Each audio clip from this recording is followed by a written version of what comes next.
Hello, everyone, and welcome in to the Butt Fumble Sports Daily Show. It is Monday, and we have some post NFL Championship coverage for you. We're going to talk about what we saw in the AFC Championship game as the Chiefs took down the Ravens. We'll talk about how the Lions blew their chance at a Super Bowl berth and gave the 49ers an opportunity at revenge against Kansas City. And of course, we also have picks for tonight's action. Only one NHL game tonight, but a loaded schedule for the NBA. So if you want NBA picks, you've come to the right place. We'll be going through all the action tonight, giving out research, giving out picks, and of course answering your questions. But we gotta start where everyone else is today, and that obviously is with the AFC and NFC championship games. First initial thoughts that come to mind: Patrick Mahomes was outstanding. Travis Kelce was outstanding. But as we talked about on the Butt Fumble Sports Show last week and yesterday, it was about that Kansas City defense to me. I know we're going to talk up the future Hall of Famers at QB and tight end for Kansas City, but it was the Chiefs defense that has been outstanding throughout the season, that was outstanding yesterday, and they dominated the Ravens offense. I thought the Ravens would be far more effective, especially in the red zone, and that's exactly where they failed. I don't know why, to Rex Ryan's comments earlier today on ESPN, why did Lamar Jackson drop back to pass 82% of the time yesterday? Made absolutely no sense. Chiefs were given a gift, but that said, they didn't need any additional help.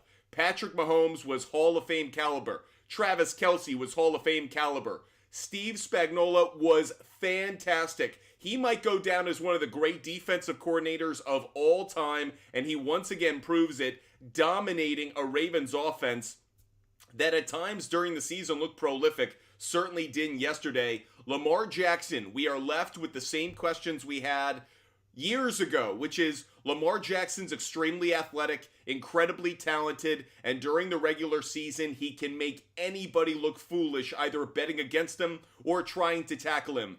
But can Lamar Jackson honestly win a Super Bowl? Can Lamar Jackson go through the gauntlet of an NFL playoff and play 3 straight games and win all 3 against elite talent and especially elite defenses? Unfortunately, the jury is still out. I am a huge Lamar Jackson fan. I absolutely believe in this guy's ability.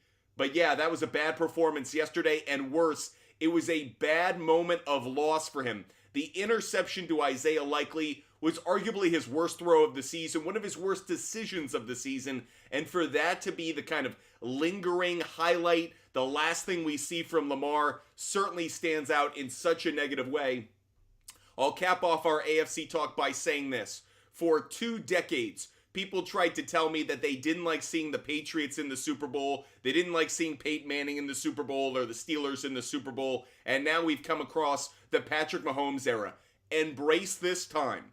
This is Michael Jordan in the 1990s. This is greatness put on a stage and allowing us to watch it and witness it year after year. As much as I want Tom Brady to remain the GOAT, and I think he will for many years to come, Patrick Mahomes is doing something special. As much as I wanted the Patriots to be the last great dynasty of the NFL, the Chiefs are absolutely a dynasty in the making. They are literally 1 win away from it. And finally, just one thought on Travis Kelce and Taylor Swift for all those who give a shit. I'm a total believer now, because the reactions post-game, anyone who thought that relationship was fake, that was real, and I was happy for it. Okay, that's AFC. Let's put it in a box. Let's move it to the side. NFC, Detroit.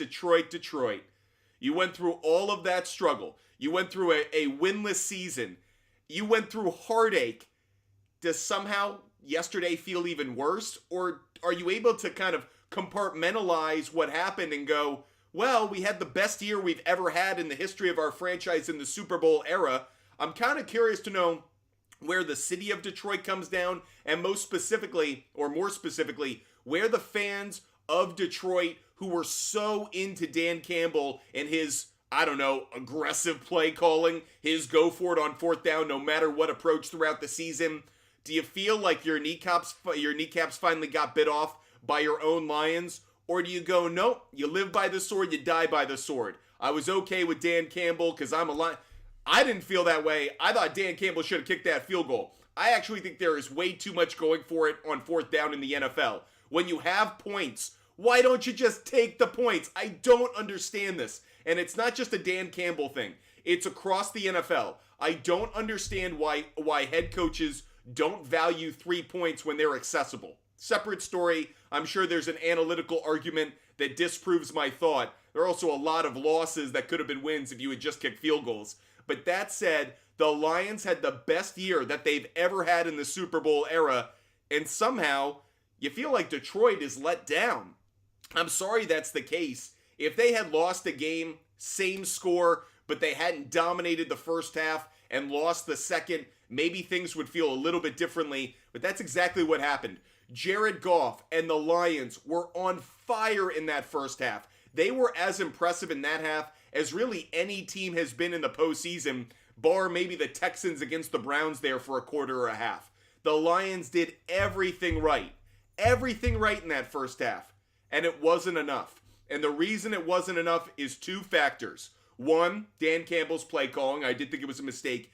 And two, Brock Mofo Purdy. This wasn't a Christian McCaffrey game. This wasn't a Deebo Samuel game. Even though Brandon Ayuk had some big plays, it wasn't even a Brandon Ayuk game.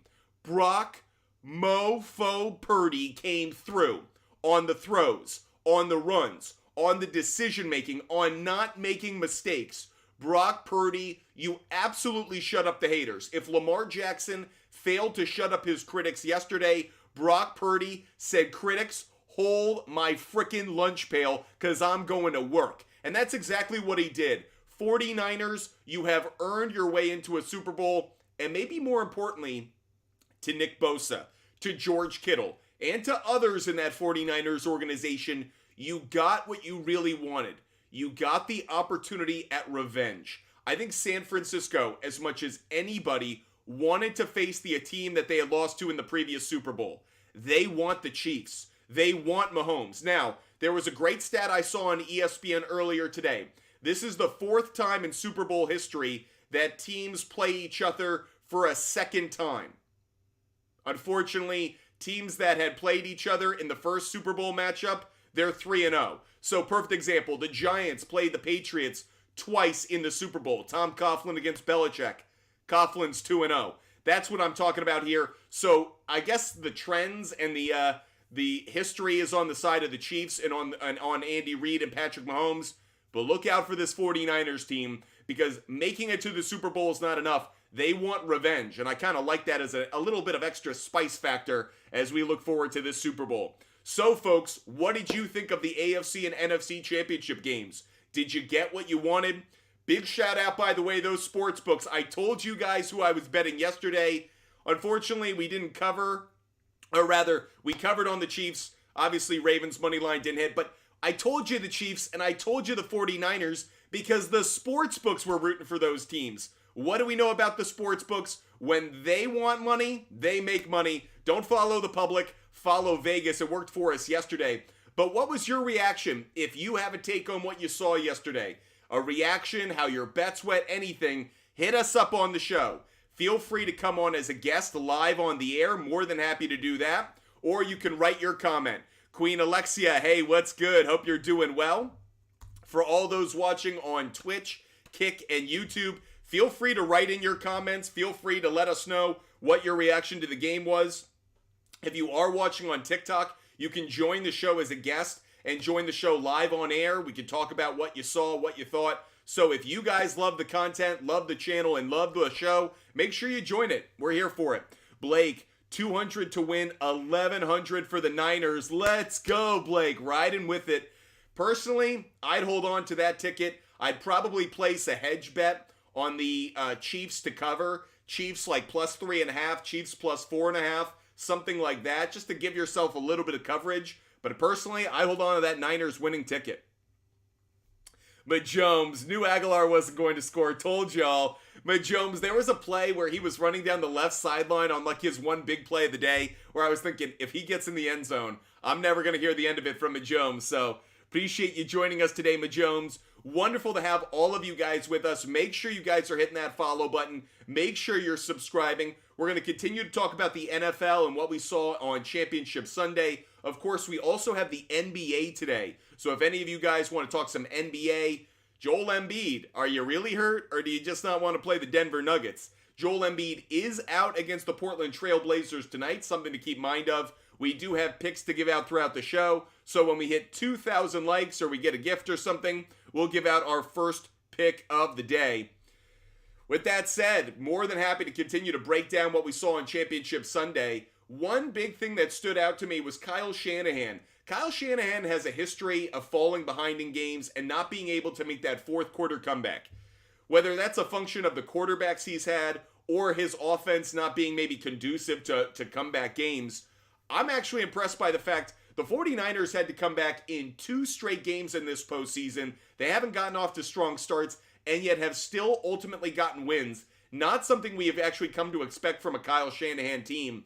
I think that bodes well in the Super Bowl because the way the Chiefs have gotten out to their starts, expect the Chiefs to get an early lead in that Super Bowl game. They have been fast and furious on their opening drives, whether it was against the Bills, whether it's against, obviously, the Ravens yesterday. Chiefs know how to start that first quarter. 49ers having that problem. Maybe something to think about. Kyle Klein, great to see you. You have to take the points. He isn't the brightest. Kyle Klein, I got you, buddy. But Jones, anyone can go for it on fourth down. Take a real coach to know when it takes the 3 points. I completely agree with you. And look, I really like Dan Campbell. I think Dan Campbell is like what you want to inject in your veins the moment you're going to play a football game. If you had a workout and you could inject something in your veins, I'm not talking steroids. I'm talking about like the energy, the raw intensity. Like that's what I want to inject in my veins is give me some Dan Campbell for this workout. Ooh. If I were to play chess, would I want to inject Dan Campbell into my veins? If I was playing a cerebral game, would I want Dan Campbell in my ear giving me some advice on which decisions to make? I don't think so. And that is one concern I have about this Detroit Lions team for next year. There could be a drain on some of the football IQ in that building. Ben Johnson might be gone to the Washington Commanders. Aaron Glenn might be gone for a head coaching job for all we know. So with that said, the Lions don't just need to address, obviously, their secondary and parts of their team on the field. They need to make sure that the creativity and the intelligence in the play calling is still there. Because do I trust Dan Campbell's play calling? No, he's not a play caller. He's a motivational head coach. He's a player's coach. He's a rah-rah guy. He's not an X's and O's guy. The Lions need that. And I do think the Lions need to reevaluate whether going forward on fourth down in every opportunity is right. Because at this point, we've seen it work. We've seen it not work. I'd rather have those points in my pocket, just to take. Kyle, hope you're doing well, buddy. JP, what's your thoughts on the officiating? Okay, I have 2 thoughts on the officiating. One, I wasn't thrilled about it in the Ravens-Chiefs game. I wasn't thrilled about it. And yet at the same time, I don't think it made the difference. I don't think the difference in that game was that the Chiefs got 1 or 2 calls. That actually is what I was most concerned with. We talked about the Bengals and Chiefs last year. And there was a play, Patrick Mahomes is almost on the sideline. He's running there. He might be there. Defender hits him. 15-yard penalty. Chiefs get the game-winning field goal. That's it. That was one in which I was like, tear your hair out. Referees, what are you doing? Yesterday, I felt like the referees weren't great, but they didn't change the outcome of the game. Lamar Jackson wasn't good. The Chiefs' defense was good. The Zay Flowers fumble had nothing to do with referees. And as much as I didn't want that taunting penalty be called, it is by the letter of the law what you're not supposed to do. Stand over an opponent, talk to them, flip the ball in their face like not what you're supposed to do. By letter of the law, it's a flag. However, I thought the referees were bad in that game. I just didn't think they made the difference. So officiating, I give it like a C minus, because it certainly didn't pass in my eyes, but it also wasn't the reason that the Ravens lost the game. As for the Lions and 49ers game, I didn't really think about the referees. To me, it really was about the action on the field. I think there was only like 1 or 2 penalties through the first half. Very clean game, and part of the reason it was a clean game is because both teams couldn't afford to give up a penalty. Now, I do think there was one thing to take away from the flags in terms of analysis. Baltimore Ravens, you got to be the bully who knows where the line is. You do, because you got a reputation. I know people don't want to think of it this way, but for a long time, the Patriots were the team that played by the rules, and the Patriots knew all the rules. And so I do think referees gave them a benefit of the doubt. I do think Patrick Mahomes and Travis Kelce and the Kansas City Chiefs, they're going to be in line for a few more calls than maybe opposing teams. Whether that's because the NFL wants to protect stars, whether that's because winners kind of get calls, there's an assumption they're doing it the right way because they win. There's a lot to that. The Baltimore Ravens are historically a bully. They like to punch you in the mouth. They like to be a little dirty. They like to do things in a very physically aggressive manner. I think that aggression is very good. It's good for their defense. It's good for their identity. I also think it comes with a reputation referees are aware of. And referees saw Kyle Van Noy hit Kelce in the head. By the way, I don't think Kyle Van Noy should have been flagged for that. I thought Kelce was in the wrong. Perfect example of reputation matters. I thought there were certain plays in that game where the reputation of the Baltimore Ravens negatively impacted them. Now, they were stupid. They shouldn't have had that extra push. They shouldn't have had that physical confrontation, but it absolutely cost them. I don't think the referees cost them as much as the Ravens cost themselves a chance at the Super Bowl. I put the blame on the Ravens. I put the blame on the Lions. I give credit to the Chiefs. I give credit to the 49ers. I don't think that this is as much about the referees as other people want to make it out to be. Appreciate all of you guys being with us. If you have a take, feel free to join the show. If you're watching on TikTok, hit us up as a guest. You can come on and let us talk about what you think over the air. Defamatory flowers, fumble, penalties, run game was, Lamar overthrow after overthrow. My issue with Lamar Jackson in large part was, why is he throwing so much to begin with? He was effective at times running the ball. And more importantly, I think that there were times in that game where the Ravens were down, but they weren't out. Like, they were one big play away. Like, that game was not the blowout it felt like. It felt like a bigger score because the Chiefs' defense was so good. But that was only a 2-score difference there. If Lamar Jackson had just one or two big runs, I feel like it changes everything, much like the Zay Flowers catch. But that said, Lamar Jackson, too much throwing. I think it's kind of ironic. For years, we were like, is Lamar Jackson really a quarterback? Should they make him a wide receiver or running back? He's not good enough throwing the football. And what are we saying now? We wish he had run the ball more. That we didn't need the what will be the two-time MVP throwing it 82% of the time. We needed him running more.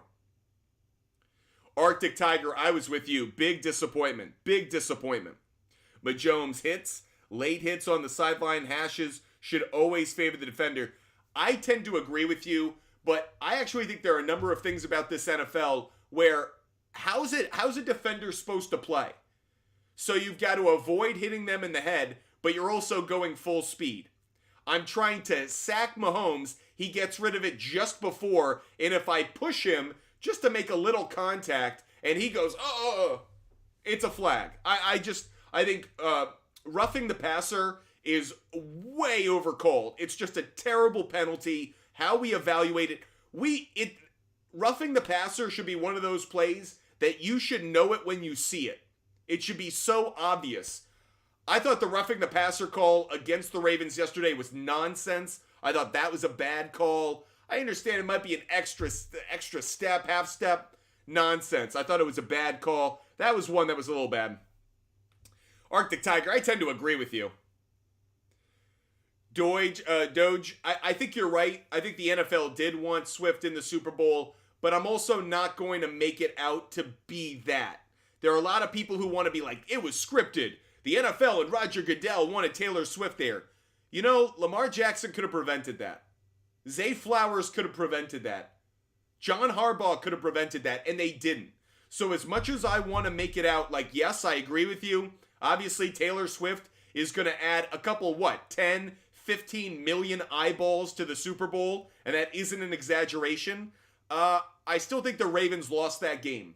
And I don't want to make this too much about Taylor Swift. That's not fair. What's fair is, Ravens, you were at home. You had what was supposed to be the better defense. You had the MVP at quarterback, and guess what? You didn't step up. You didn't play well enough. You didn't play well enough. That's the truth. And you saw it in the first drive. When the Kansas City Chiefs are going for it on fourth down and consistently getting it, they're not scared. They're not scared Lamar Jackson's going to put up so many points they can't come back. They're not scared of the Ravens defense. There was that video yesterday of Patrick Mahomes and Travis Kelce throwing Justin Tucker's stuff because it was in their way pregame. And a lot of people made that out to be an event or something. I actually think what it told you is one of those two teams was there for business. And one of the other teams was there for a game. I think Justin Tucker was there for a game. As he said, I've been doing that pregame for like 12 years. Well, Patrick Mahomes and Travis Kelce, they weren't there for a game. They were there for business. They were there for blood, and you could see it right away. I think the Chiefs told you all you need to know. This ain't about Taylor Swift. This is about the Chiefs frickin' owning the Baltimore Ravens yesterday. That's my take. Kyle Klein, sportsbooks didn't want to pay out those Ravens futures. You should have listened to Butt Fumble Sports. I told you guys the sportsbooks wanted the Chiefs and they wanted the 49ers. I told you that. That's why we said Chiefs plus 4.5. That's why we said take the 49ers. Ended up working out that way. By the way, and I told you guys the under in that Ravens-Chiefs game. How'd we do on that?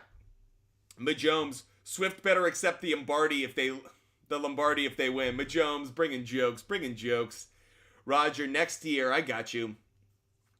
Arctic Tiger Swift and Kyle Juszczyk's wife's marketing plan. There is a lot, by the way, there kind of is a lot of like wife or wag kind of material going on right now. But Jones, MVP vote already took place, y'all. Lamar got it. Lamar's the MVP. Imagine if the Ravens game was an actual shootout and refs, the silence would be so loud. Honestly, I never thought it was going to get to shootout levels. Both defenses were too good. Explain why we didn't call run plays. I don't know. Look, I actually didn't have a problem with the Ravens not calling traditional run plays with their running backs. Gus Edwards and Justice Hill, they weren't doing enough. And I also understood at that point in the game, the Ravens felt like they needed a spark. You couldn't just like power your way through. You felt like you needed to make chunk plays. Why were there not more run pass options? That's one I'll put out there. Fine, you don't want Lamar just having a pure QB draw or something like that. Totally fine. Why were there not more run pass options? I felt like there were so few in that game, given how the Ravens offense operates. Really bad. Kyle Klein, I appreciate the kind words, buddy. The cream of the crop, because coaches panic when they play the Chiefs. That is exactly right. The cream of the crop, you nailed it. And it does remind me of the New England Patriots. It reminds me, frankly, of like the Golden State Warriors in their prime. You think of great organizations. They not only know how to win, they know how to let their opponent give them the game. What do I mean by that? We just got to stay in it. We just got to not turn over the ball. We got to not have penalties, and they're going to make the mistakes. That's what good teams can do. Sometimes really good teams, they just play they play the golf course at par. And they go, if we keep playing at par, and we know we can pick up a stroke here or there, our opponent, he's going to try and get a hole in one. He's going to try and take a shot he shouldn't. Yesterday, the Chiefs, first of all, the Chiefs knew, and we talked about this yesterday, they knew they had to come in and they had to score first. The team that scored first in that Ravens-Chiefs game, that was going to make a major difference. Playing from ahead was always going to make a difference in that game. And the fact that Chiefs came out in that first drive, they punched the Ravens right in the mouth. They really dictated the pace of everything. And then you had the Ravens not being able to get something going on offense. For so many reasons, I thought the Chiefs, the preparation and the strategic execution early in that game by the Chiefs was exquisite. I thought the Ravens made good halftime adjustments on defense. But the Chiefs, they took the early edge. And like a boxing match where you score some early rounds, felt like the Ravens were never able to get the knockout they needed to overcome it. But Jones, I'm just impressed by what I'm seeing right now from the Chiefs' offensive line. No Joe Thuney wasn't a problem yesterday. I'll be curious to see how they do against that 49ers defense. Luke Fisher, what's your favorite pick for tonight? We just hit 2,000 likes, so we will give out a pick. I'm not going to give out my SHARPZ play of the day just yet. That would be slightly premature, just a little bit early for that. But we will give out we will give out a pick tonight. We like all the picks we give out. So here's our first pick that we're giving out tonight, okay, everybody? First pick that we're going to give out, we are going to take the Mavericks on the money line, everybody. Mavericks on the money line. Mavericks are at home tonight. So for all of those looking for some NBA action, it's a loaded slate. Thank you, Majones. Money Gun. Thank you. Appreciate it.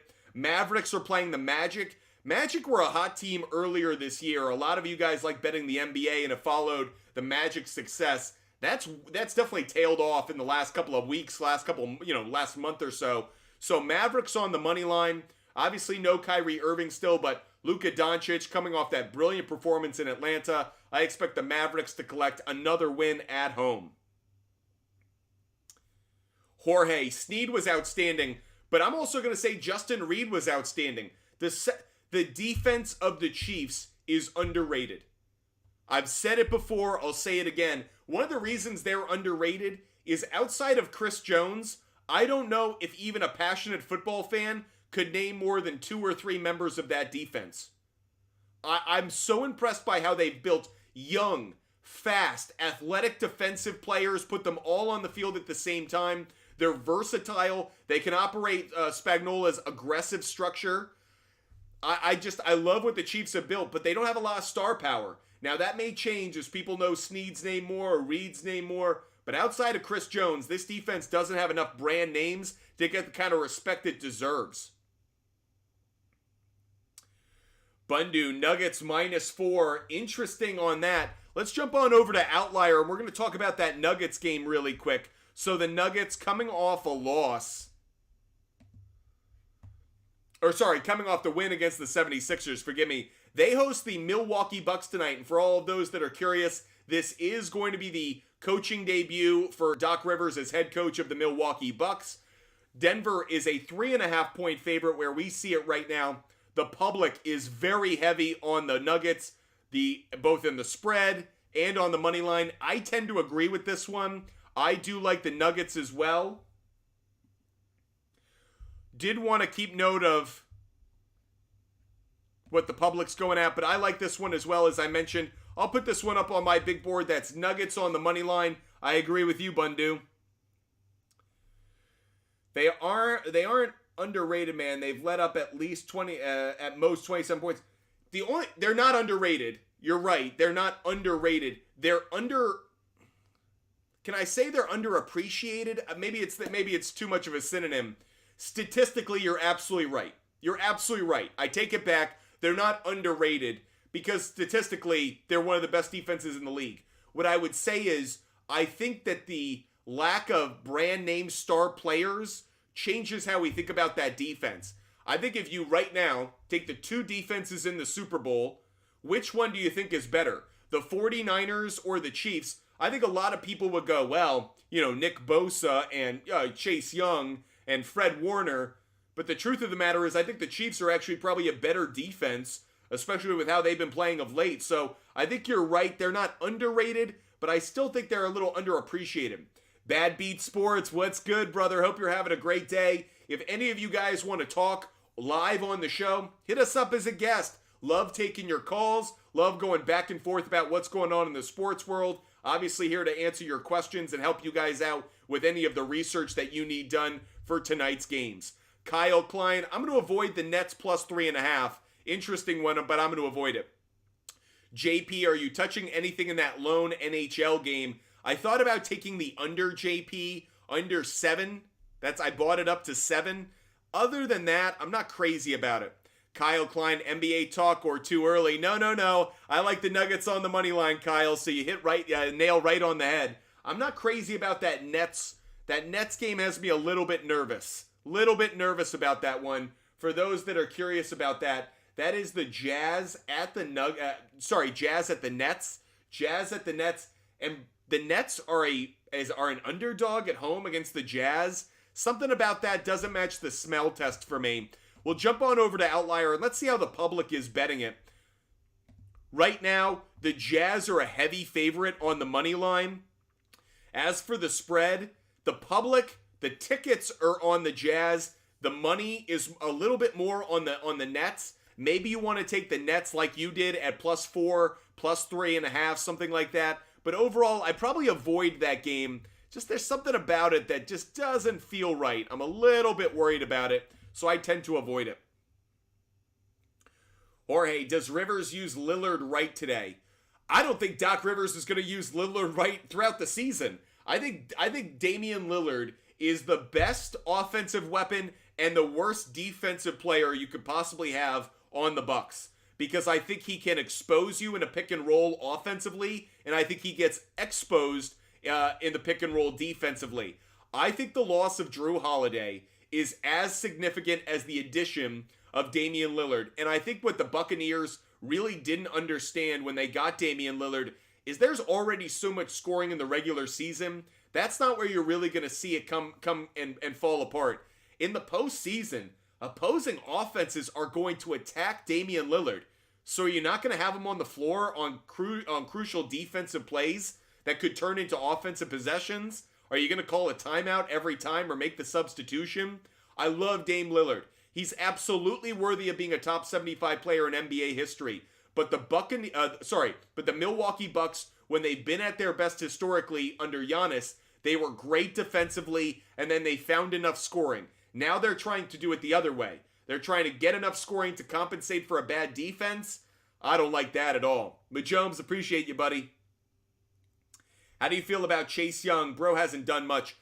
I saw a clip. I don't want to body shame anybody because I'm not exactly a model myself. But I saw a clip yesterday of Chase Young in the locker room with the 49ers. And maybe it's because of how he was sitting. Maybe he was just kind of hunched over, sitting in a chair. The dude did not, physically impress me. He was not oh, damn. Nick Bosa, dude walks anywhere and you're like, I bet that dude could break me in half. Chase Young, I got to admit, he looked a little heavy. He looked a little, baggy in certain areas. Now, maybe, again, he was just sitting in a certain position. I'm wondering if Chase Young is physically, at his peak. I'm just putting that out there to stir the pot. But I got to admit, that clip didn't, look good. It was a little Is Chase Young actually as physically fit as we want? Redbeard, great to hear you won your league. So happy to hear it. That's why Butt Fumble Sports is here almost every day, to give out advice so you guys can be on team cashing tickets, make some money, and of course win your fantasy leagues. Aiden's giving me hell. I'm sure I'm wrong.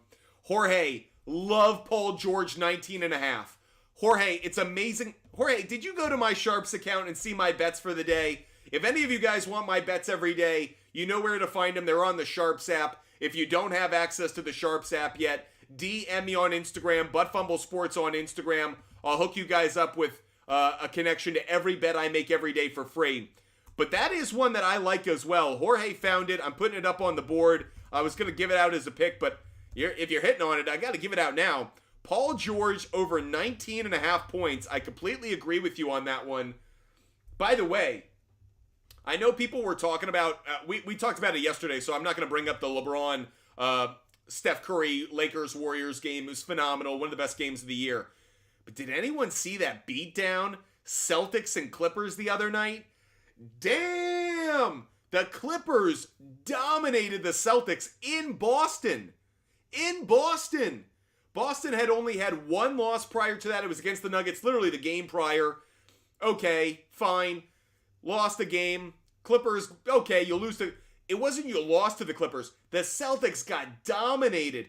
I saw as good a defense in the 2024 era in the NBA as you'll ever see. The Clippers defense is on point. I give so much...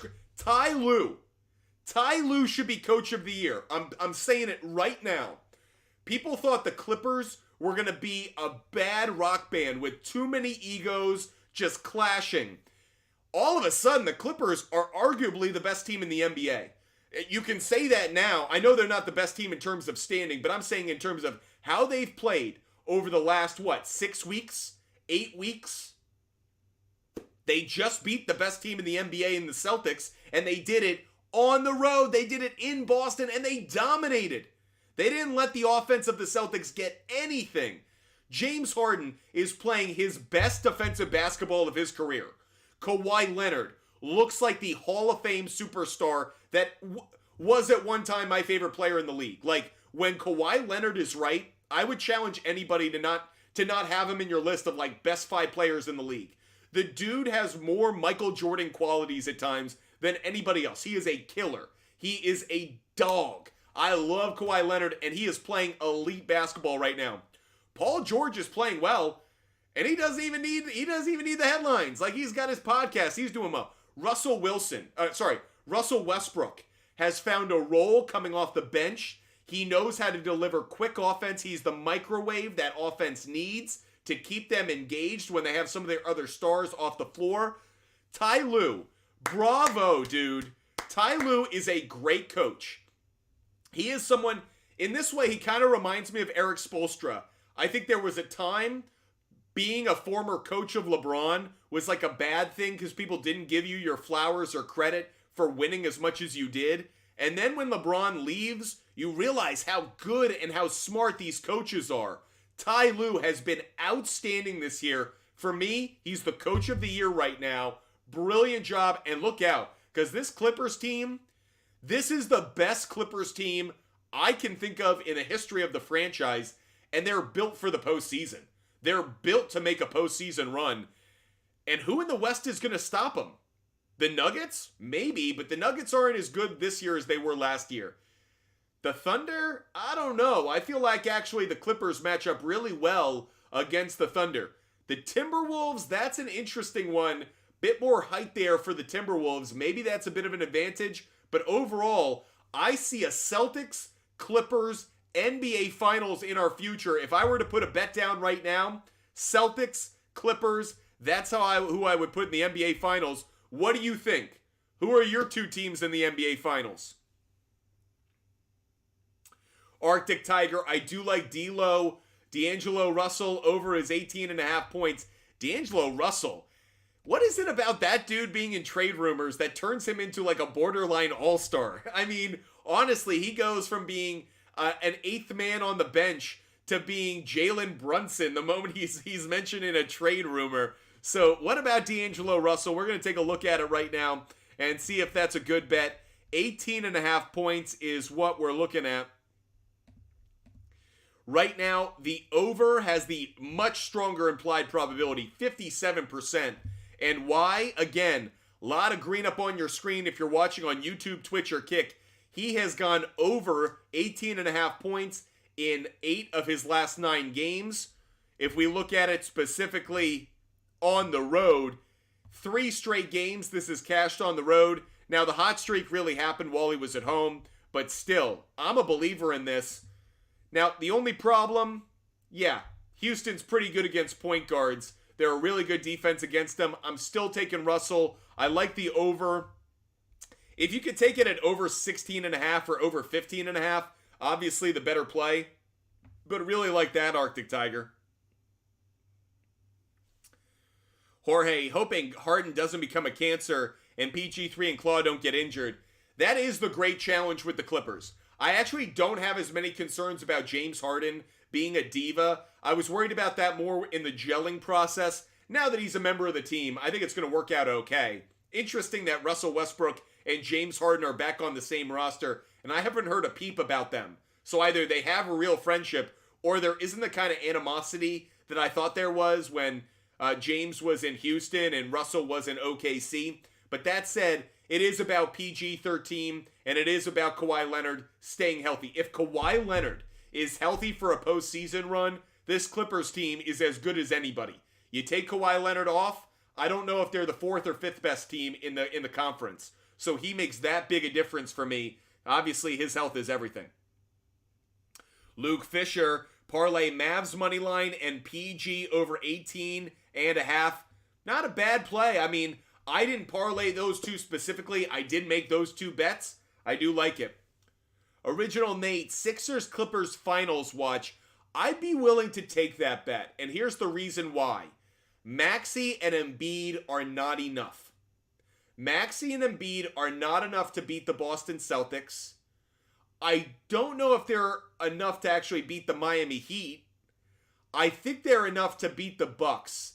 I think the Sixers could beat the Bucks the way they're currently constructed.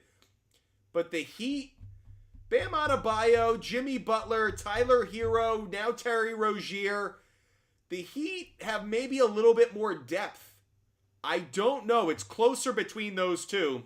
Obviously, seeding is going to make an enormous difference. But do I think the 76ers are right now capable of winning a 7-game series against Boston? I don't. I think the Celtics are way more talented. They're way deeper. Their stars are better. Yeah, Joel Embiid is MVP. I take Jason Tatum and Jaylen Brown over Maxey and Embiid. I would. I think the Celtics are a better squad. So I'd say Celtics Clippers more than Sixers Clippers. That's how I'm going to play that one. Kyle Klein, they can't be better than Lob City Clippers. Lob City Clippers were fun, but did anyone think the Lob City Clippers were actually going to win an NBA title? I didn't. I thought they were like the best Sports Center highlight team of all time. They're certainly up there with like the Supersonics when they had Peyton and Kemp. But to me, nah, I thought the Lob City Clippers were a little bit overrated in terms of their ability to actually make a run. Okay, getting a question. By the way, Jorge brings up, they just have depth. They just have depth. Yeah, that's the big difference for me. And also, it's head coaching. Look, I think Nick Nurse is a great coach. Spoelstra is as good a coach in the NBA as there is. So I feel like the Heat are a really bad match. I think the Heat are the team no one wants to play. Obviously, the Boston Celtics are going to be most likely the number 1 seed or the favorite or the team no one wants to play based on record. But who's the team lower down in the standings no one wants to play? It was before and it will be again, the Miami Heat. Mark my words. Let's give out another pick for everybody. We're going to give out another game pick, and then we're going to answer some player prop bet questions. We have one from Arctic Tiger we're going to get to. But here's another NBA game pick for all of you folks out there. I am going to take the Thunder on the money line. Look, we nailed our picks yesterday. We crushed our picks yesterday, except one. There was one pick yesterday we did not do well on, and unfortunately it was our best bet of the day. That was the Thunder on the money line. The Thunder went into Detroit to play the Pistons, and maybe they were looking ahead to the Lions game. Maybe they were looking ahead to a matchup against the Timberwolves tonight, but the Oklahoma City Thunder laid a frickin' egg. They lost to the Detroit Pistons, as embarrassing a loss as they have had all season. If SGA is the kind of player I think he is, if this Thunder team is the kind of team I think they are, they will respond. I know they're on no rest. They played yesterday, they're playing today. I'm expecting the Thunder to win this game. It is a tough matchup. The Timberwolves, they're ahead in the standings. This game really matters for the Western Conference, but I like the Thunder bounce back, get the win at home after a loss. That's going to be my take on that one. So Thunder on the money line. Next pick we're giving out. We had a question about Bam Adebayo. Do we like Bam's points tonight? Right now, his over-under is set at 19.5. You have it at 24.5. I certainly don't like it that high. That feels a little aggressive to me. Look, Phoenix has actually been pretty good defensively against centers. Not something I love. By the way, Bam Adebayo, who was at one time consistently hitting 20 points or more, has not been the case over the month of January. So what used to be a very consistent bet has really faded. If we look at home, last 2 games at home, he's missed the 20-point total. Prior to that, he had a nice streak going, 6 straight games, 7 out of the previous 8. But I am a little bit nervous about it, especially because they're facing a pretty good defense against centers. Now, again, if I push this out to 20 games, it had been a hot streak. A little bit nervous about it. Head-to-head, he did score 30 last year against the Phoenix Suns, or rather 2 years ago at home. Last time, he's hit over 20 points in 3 straight games against the Suns. That is a note we want to keep track of, Arctic Tiger. We love that history he has. Personally, I probably wouldn't bet this one. If I had to go in a direction, I'll take the over 19.5 just barely, but I'm not crazy about it. Probably one better to avoid than to step in the trap. If you guys have a question, a comment, you want to join the show as a guest, hit us up. Butt Fumble Sports is live across TikTok, YouTube, Twitch, and Kick almost every single day to make sure you guys get your fix of sports talk, sports betting research advice, and of course some fantasy advice, whether it's fantasy football, basketball, and baseball. Yes, we will be talking fantasy baseball in the coming weeks. Speaking of fantasy, make sure you guys are playing Rival Fantasy. Rival Fantasy is a place you guys can get outstanding value for the research you guys do already. Unbelievable value. You get 2 players, Devin Booker, Kawhi Leonard, player A or B. Kevin Durant, Kawhi Leonard. Which player is going to score more fantasy points? That's all you're being asked. That's all you got to know. That's all you got to do. Domantas Sabonis, Kawhi Leonard. Who scores more points? I'll take a chance. I'll go with Sabonis. I'll use my bonus. I'll put a buck down on it. That's it. That's all you have to need to know. That's all you need to do. Jalen Brunson with no Julius Randle. Will he get more fantasy points than Sabonis? I think so. I'll put a buck down on it. Again, it's as easy as it comes. Rival Fantasy. Make sure you check it out. If you want to play today, DM me on Instagram to get in on the Rival Fantasy action. Any college basketball plays you like for this weekend? I haven't looked ahead to the weekend. I know it is an outstanding slate of college basketball games. Obviously headlined for many of you by the UNC-Duke rivalry, first meeting of the year. I'll dive into those stats. I will admit, this college I was thinking about this earlier today, with it being the day after the NFL season really comes to an end. I always feel like the Super Bowl is its own little satellite event. The season, for the most part, really came to an end yesterday, for me at least. College basketball this year is disappointing me. I know it's been incredibly entertaining because there have been so many upsets, but I was just thinking about it. Who do I know this year in college basketball? What's drawing me to college basketball this year? There isn't a team that's going for undefeated status.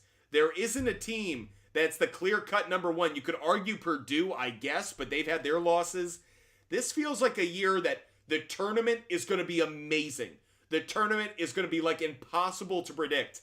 But overall, this college basketball season, it's not getting my rocks up like it normally does. Normally, I get to this point in the year and I'm like, oh, let's go, college basketball. I'm a little down on it right now. I do have to admit that. By the way, I just saw some breaking news. Just a note on yesterday's NFC Championship game. 56 plus million people watched that game. So if you guys were worried about a Taylor Swift, beatdown in the AFC versus NFC ratings, the NFC, that game yesterday between the Lions and the 49ers, Fox is letting it be known over 56 million people watched that game. Has to be one of the most watched playoff games in the history of the sport. Must be one of the most watched sporting events, frankly, in the last few years in the United States. Arctic Tiger, do you care about the NFC versus AFC lackluster as of late? Do I care about the NFC versus the AFC? What, in the Pro Bowl? I mean, in the Super Bowl, to me, it's always a team-to-team matchup. I don't think there's that kind of you bring your conference with you kind of thing. Arctic Tiger, just saw a skit about how the ref rigging the Pistons instead of the Lions. Very funny, very funny. Brock Purdy, great to have you with us today, Brock Purdy. Brock Purdy says hi to everybody. Brock, I just want you to know, loved your performance yesterday, buddy. You did a great job. I do want to call out everybody who's looking for their Brock Purdy shirt, their own Mr. Irrelevant shirt. Go to buttfumblesports.com. Go to our merch store and check out this Brock Purdy t-shirt. Mr. Irrelevant has never been more relevant. Make sure you get your Brock Purdy shirt today. For all of those out there, buttfumblesports.com. Go to the merch store and get yourself some Brock Purdy merch, everybody.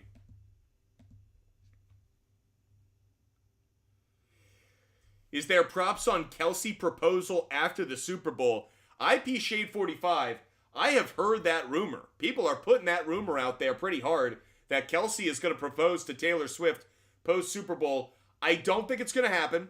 I don't think it's going to happen. I think it's a little too cheesy.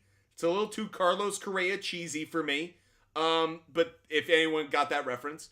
But that said, I do think these two are going to get married. I do think they're going to get engaged and get married. I didn't think so before. Do I really care? Maybe a little.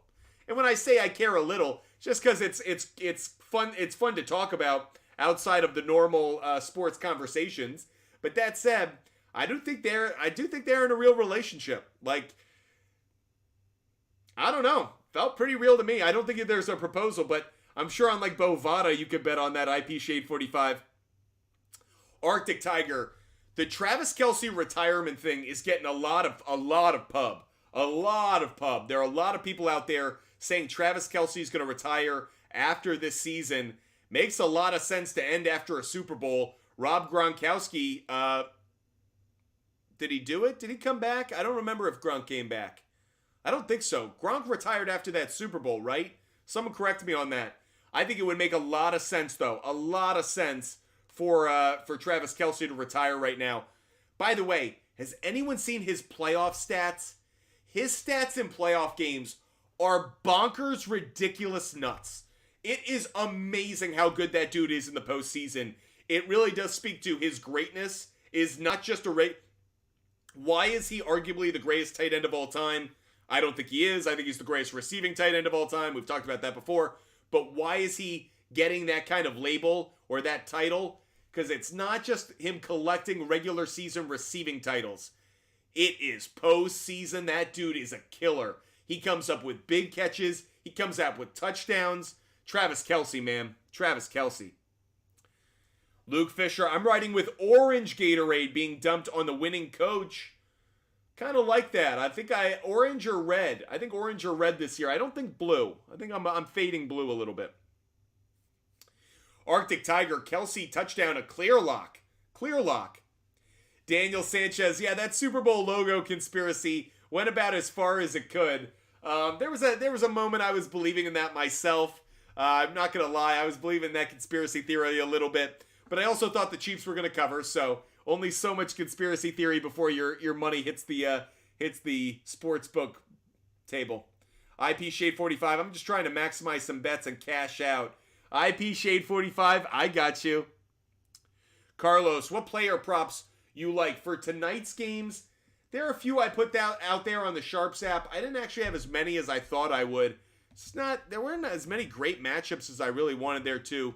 In terms of overall points. So, let's take a look at some of the player prop bets I did like for tonight's action.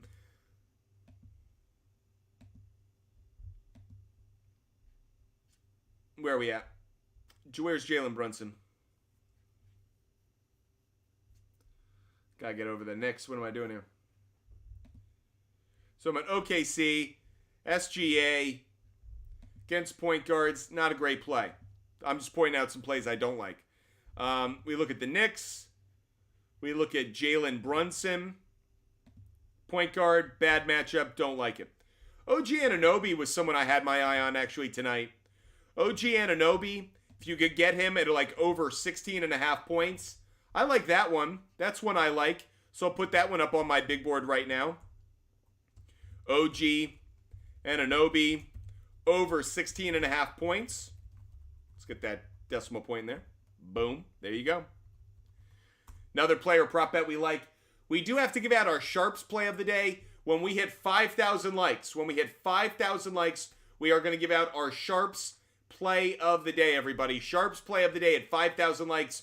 So tap that screen. Let's get up to 5,000 likes really fast. That's our favorite bet of the day, regardless of the sport, regardless of the type of bet. Let's get up to 5,000 really fast. Arctic Tiger really want 49ers to win, but Mahomes as an underdog record is too strong. Interesting. So I do think the Chiefs as an underdog are like too good to pass up. However,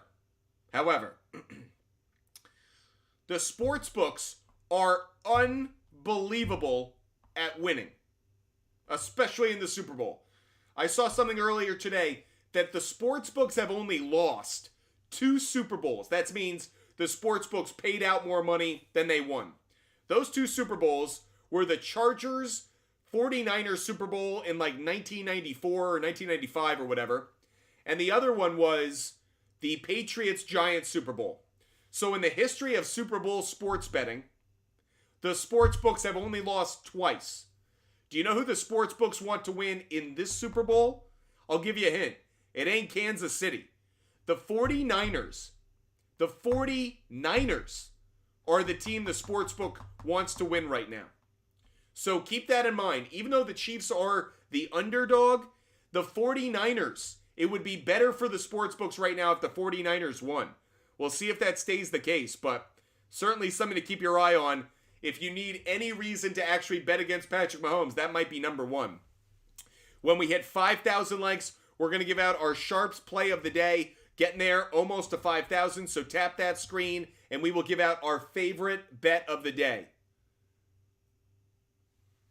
Luke, the line has moved a decent amount. It actually opened at like -2.5. It's all the way down to -1. So, as in the Chiefs opened as a 2.5-point underdog. They're now a 1-point underdog. So there has been a lot of money that's come down on the Chiefs. It's only adding to the fact that I think the sportsbooks are going to end up being very big San Fran fans come Super Bowl Sunday. Closing in on 5,000 likes. Let's get there, folks. Is that because money is on Chiefs money line to win outright? It's Chiefs money line. It's Chiefs on the spread.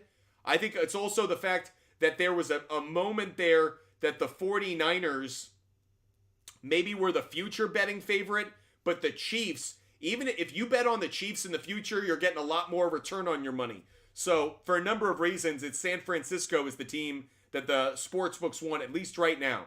We just hit 5,000 likes, everybody. Appreciate you guys supporting the show, showing love to Butt Fumble Sports. It is time for our SHARPZ play of the day. That's our favorite bet of the day, regardless of the sport, regardless of the type of bet. This is the bet we like the most.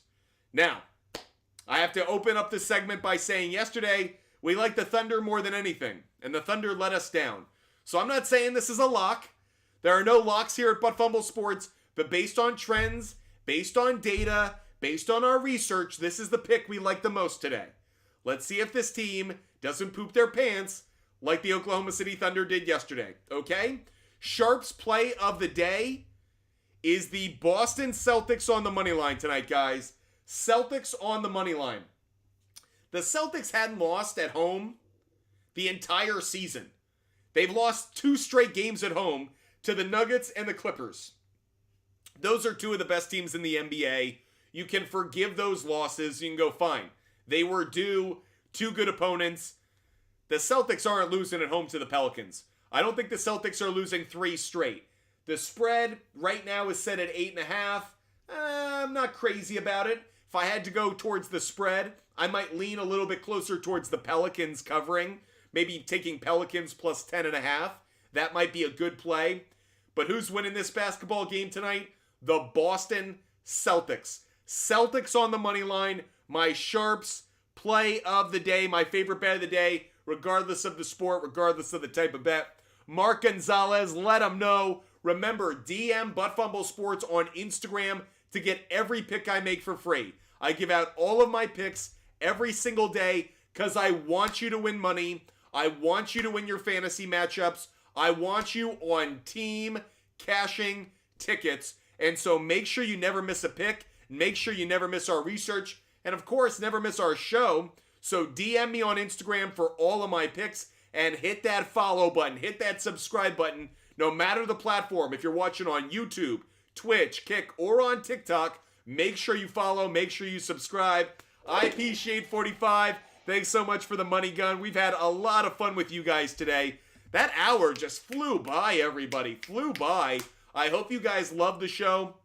Where will we be at 5 p.m. tomorrow? You guys already know. We'll be right back here giving out picks. CL, great to see you. Thanks for the hat. Welcome, everybody, to this great community of sports fans. Now that you've obviously hit the follow button and you've hit the subscribe button, we are live every single day that we can be, Monday through Friday at 5 p.m. Eastern, on the weekends at 12 p.m. Eastern. So make sure you're with us tomorrow at 5 p.m. Eastern as we go through another great show and obviously answer more questions, give out more picks, and get ourselves ready for the Super Bowl. The Super Bowl between the Chiefs and the 49ers. This has been a lot of fun with you guys today. I hope you enjoyed every single second of it. Can't wait to do it again tomorrow. I hope you guys stay healthy. I hope you stay safe. And I will see you guys on Tuesday at 5 p.m. Eastern. Until then, goodbye, everybody. Have a great night.